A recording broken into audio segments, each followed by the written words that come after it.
How's the mood in the camp after the weekend? No, the mood's good.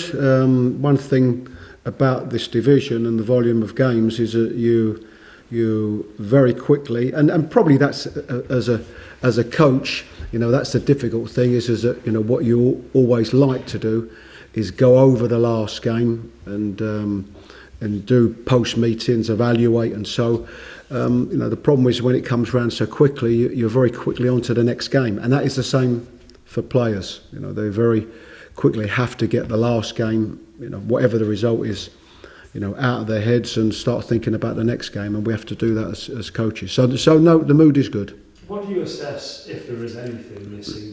What possibly is missing at the moment to start to get that ball of momentum rolling? I think it's relatively simple. I think as a defensive unit, the team, I think we're in games, and I think there are a lot of positives. There are positives offensively, I think, but I think we need more of them. I think it's a difference between not losing games and winning games. So I was probably a little bit disappointed in Saturday's performance. Lots of good aspects of what we were up against, a very, very direct team in the way that they play, and they do it very well. They've got some good players, and I think we coped with it. Apart from the goal we conceded, coped with it very well. But we needed to be better in possession to create chances.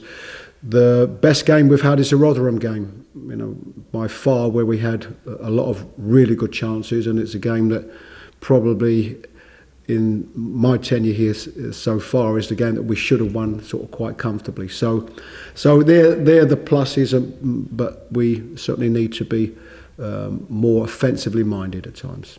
Prior to your arrival, the best part of a month ago, time flies, a lot of people pointed to a hangover from last season being possibly a reason for why things were struggling at the start of this season.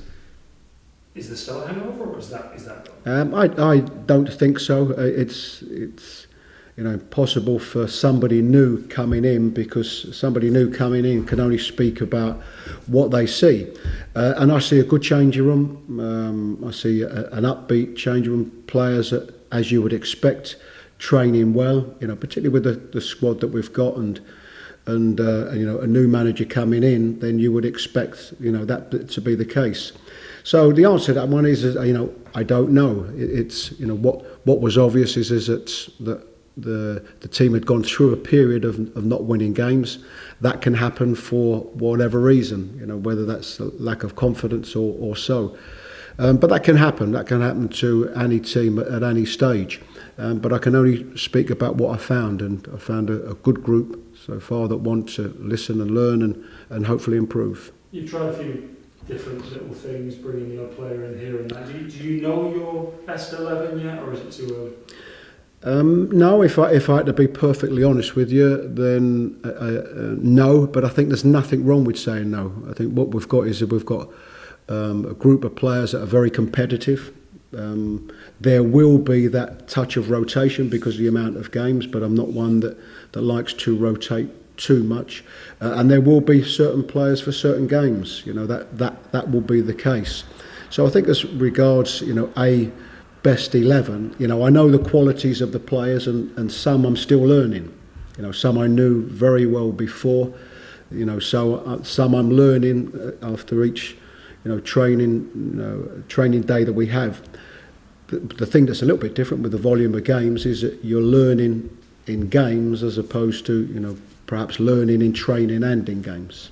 Are any of the players that have been injured any closer to coming back? You were talking about defensively before. A lot of people think Joe Worrell would help there. No. I think with Joe and Tyler Blackett, they're two that certainly will still be after the international break.